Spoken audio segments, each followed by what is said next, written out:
Assalamualaikum warahmatullahi wabarakatuh.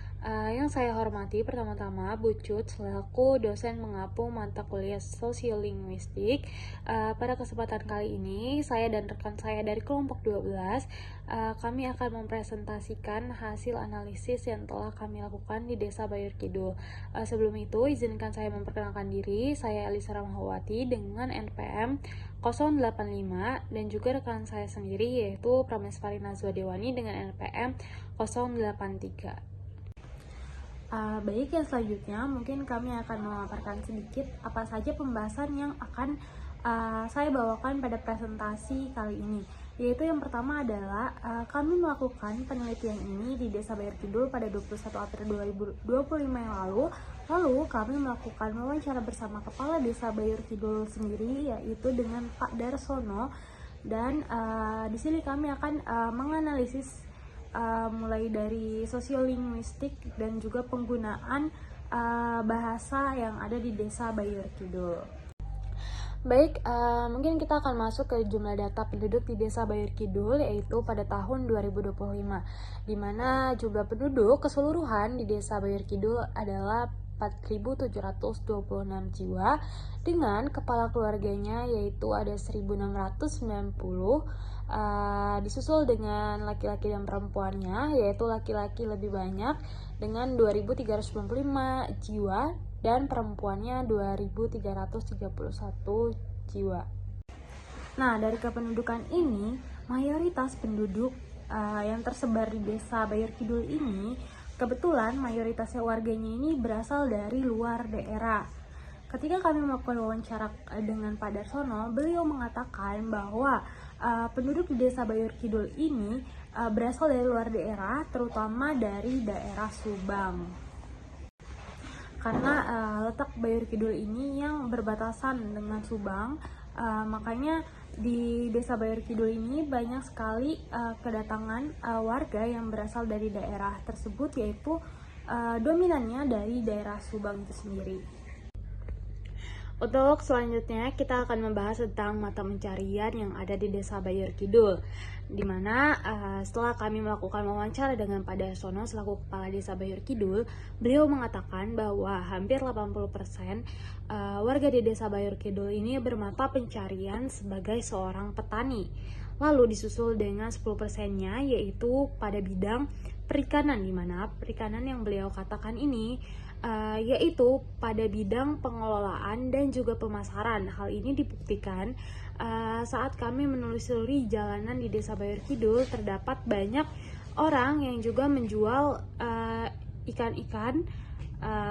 Dan selanjutnya kalau untuk di bidang petani itu kami juga melihat banyak sawah-sawah yang masih banyak di desa tersebut. Lalu untuk selanjutnya adalah 10%-nya yaitu mata pencarian yang tidak termasuk dari perikanan dan juga petani.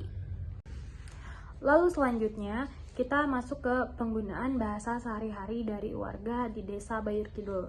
Nah, di Desa Bayur Kidul itu bahasa utama yang mereka gunakan dalam berkomunikasi sehari-hari yaitu bahasa Jawa. Nah, dalam berkomunikasi, seperti yang kita tahu bahwa di Desa Bayur Kidul itu banyak pendatang baru, terutama dari Subang, yang kebetulan mereka juga bisa menggunakan bahasa Sunda. Nah, dalam percakapannya, biasanya bahasa Sunda ini juga menjadi komunikasi oleh warga dari Desa Bayur Kidul, terutama bahasa Sunda ini mereka gunakan saat mereka tuh berada di dalam rumah saja. Biasanya tidak dibawa ke lapangan atau keluar dari rumah. Jadi bahasa Sunda biasanya mereka gunakan itu saat mereka tuh di dalam keluarga. Lalu selanjutnya ada bahasa Indonesia, yaitu bahasa nasional kita. Biasanya setelah kami melakukan penelitian dan kami menganalisis dari beberapa anak-anak yang ada, mereka saat sekolah mereka akan menggunakan bahasa Indonesia. Namun tidak jarang kalau misalkan melakukan percakapan dengan teman-temannya, mereka lebih menggunakan bahasa Jawa. Lalu untuk selanjutnya ada bahasa adat. Nah, bahasa adat di Desa Bayor Kidul ini yang ada itu merupakan bahasa adat Jawa Cirebonan. Biasanya ini digunakan untuk memperingati hari-hari adat atau hari-hari besar yang ada di Desa Bayor Kidul. Nah, biasanya ini digunakan oleh pemuka dari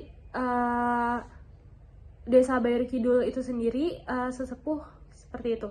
Nah, uniknya di Desa Bayor Kidul ini, saat kami turun ke lapangan untuk meneliti, tidak jarang kami lebih banyak menemukan warga atau anak-anak yang menggunakan bahasa campuran, yaitu menggunakan bahasa Sunda dibanding dengan Jawa. Kita lanjut ke orang-orang dewasa atau yang bukan konteks anak-anak. Di sana kami menemukan kebanyakan warga juga masih menggunakan bahasa Sunda, di mana saat kami sedang sholat, lalu seorang warga menawarkan kami untuk sholat di dalam dengan mengatakan di jero neng gitu. Nah, itu kan merupakan bahasa Sunda yang dimana kami suruh masuk ke dalam. Dan biasanya penggunaan kata neng itu biasanya dilakukan oleh kebanyakan orang-orang Sunda. Lalu saat kami melakukan interaksi juga dengan warga, mereka menanyakan kami ingin pergi kemana dengan mengatakan kamana. Kamana itu dalam bahasa Sunda itu artinya adalah dalam bahasa Indonesia itu artinya adalah kemana, yang dimana itu merupakan tuturan dalam bahasa Sunda. Nah, dari kesimpulan yang dapat kelompok kami simpulkan, bahasa Sunda ini masih sering digunakan oleh warga dari Desa Bayor Kidul itu sendiri, termasuk kepala desanya. Karena kepala desanya itu menggunakan kata neng saat memanggil saya dan rekan saya, yang dimana sudah seperti yang saya tadi beritahukan bahwa kata neng itu biasanya digunakan oleh orang-orang yang ada di Jawa Barat atau Sunda. Nah, jadi bahasa Jawa yang merupakan bahasa utama di Desa Bayor Kidul itu mungkin benar, namun adanya bahasa Sunda dari warga-warga yang berbicara kepada kami itu merupakan bisa jadi adanya pergeseran bahasa dan logat, terutama dari generasi muda itu sendiri, yang dimana anak-anak juga sudah memiliki bahasa campuran, yaitu bahasa Indonesia sebagai bahasa nasional, bahasa Sunda, dan juga bahasa Jawa. Baik, mungkin sekian presentasi yang dapat kelompok kami paparkan. Mungkin kurang lebihnya mohon maaf. Wassalamualaikum warahmatullahi wabarakatuh.